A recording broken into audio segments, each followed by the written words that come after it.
पाकिस्तान के पूर्व कप्तान मोहम्मद हफीज ने एक ऐसा बयान दिया है अभी हाल ही में बाबर और रिजवान को लेकर जो शायद उनके फैंस को पसंद भी ना आए। दरअसल में मोहम्मद हफीज का ये कहना है कि इस समय बाबर आजम और मोहम्मद रिजवान ये पाकिस्तान के की प्लेयर नहीं है, मतलब इंपॉर्टेंट प्लेयर नहीं है, क्योंकि लास्ट 1-2 साल से जो है इनका परफॉर्मेंस उतना ज़्यादा बेहतर हुआ नहीं है।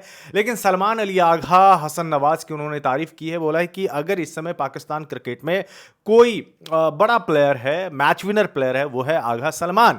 और हसन नवाज ने अभी हाल ही में अच्छा परफॉर्मेंस दिया है। तो ये है आपके की प्लेयर्स, ना कि मोहम्मद रिजवान और बाबर आजम। ये मेरा नहीं बल्कि प्रोफेसर के नाम से मशहूर मोहम्मद हफीज का बयान है।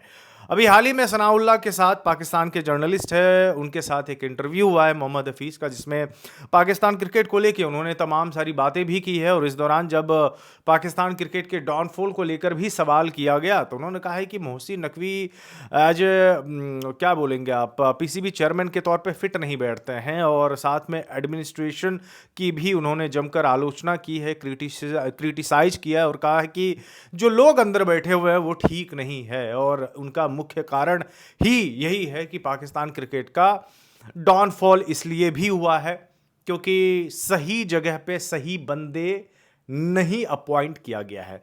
वैसे मैं आपको बता दूं, एक टाइम था जिसमें मोहम्मद हफीज को भी जो है कमान दी गई थी, कोच भी आई थिंक वो बने हुए थे, लेकिन ऑस्ट्रेलिया टूर पे गए थे और वहां पे टीम को करारी शिकस्त भी झेलनी पड़ी थी। शायद न्यूजीलैंड के टूर पर भी गए थे ये लोग, और तब मोहम्मद हफीज हेड कोच भी थे पाकिस्तान के, अगर मैं गलत नहीं हूं तो मुझे याद दिलाइएगा। और उस सीरीज में बाबर आजम ने, मुझे याद है, 3 50 लगाए थे, शाहीन अफरीदी कप्तानी कर रहे थे, और उस सीरीज में भी टीम को हार का सामना करना पड़ा था। हाँ, उस सीरीज में भी हार का सामना करना पड़ा था, बाद में मोहम्मद हफीज को हटा दिया गया था।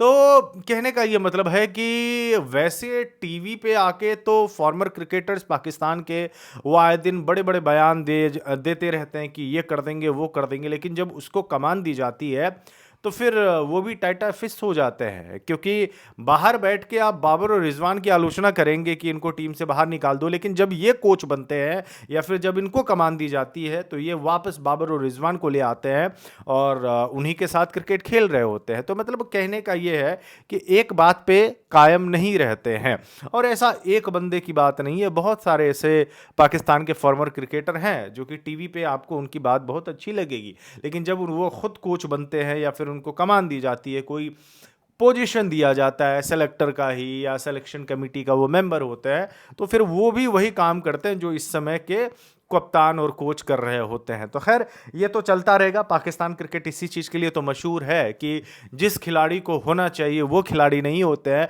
जिस खिलाड़ी को नहीं होना चाहिए था वो टीम में अक्सर आ जाते हैं और परफॉर्मेंस जो है उसके बाद जीरो रहता है। बहरहाल, बाबर और रिजवान की प्लेयर है या नहीं है ये तो पाकिस्तान क्रिकेट के लोग ही जाने, ज़्यादा बेहतर होगा। लेकिन हाँ, पिछले 1-2 साल से बाबर और रिजवान के मैं बाबर के ही बारे में बात करूंगा, बाबर के बल्ले से वैसे तरीके से रन्स नहीं आए जैसे पहले आया करते थे। तो अब ऐसे में बाबर के कंधों पर भी तलवार लटकी हुई है। इवन मोहम्मद रिजवान, उनको कप्तान बनाया गया था ऑस्ट्रेलिया, साउथ अफ्रीका में, जिम्बाब्वे में, वहाँ पे उन्होंने सीरीज भी जीती, चैंपियंस ट्रॉफी में कप्तानी की, वहाँ पे टीम जो है पहले राउंड से ही बाहर हो गई। उसके बाद से मोहम्मद रिजवान और बाबर आजम के लिए कुछ ठीक नहीं चल रहा है काफ़ी लंबे समय से। इसी वजह से फेरबदल वाली जैसी बातें जो है वो लगातार होती रहती है कि भाई इनको टीम से निकालो, नए खिलाड़ी को डालो। नए खिलाड़ी आते हैं, उतना बढ़िया परफॉर्मेंस नहीं दे पाते हैं, फिर बोलते हैं कि नहीं इसको हटाओ, पुराने वाले को लेके आओ। तो ये अक्सर जो है पाकिस्तान क्रिकेट में आपको देखने को मिलेगा ही मिलेगा। ये आज की बात नहीं, पुरानी बात है और ये चलता ही रहेगा, चाहे एडमिनिस्ट्रेशन में कौन बैठे नहीं बैठे। पॉलिटिकली बहुत ज़्यादा इन्वॉल्वमेंट होता है, और जहाँ पे एडमिनिस्ट्रेशन में पॉलिटिकल लोग आ जाए जिनको क्रिकेट की कुछ भी समझ नहीं है, तो आप ये उम्मीद करना कि शायद ये क्रिकेट को ऊपर लेके जाएंगे, वो हो नहीं पाएगा, है ना। तो जो जिस फील्ड का है उसी फील्ड का उसमें रहना चाहिए तो ज़्यादा बेहतर है, क्योंकि उनको समझ भी ज़्यादा होती है। बहरहाल, इस वीडियो में बस इतना ही। धन्यवाद।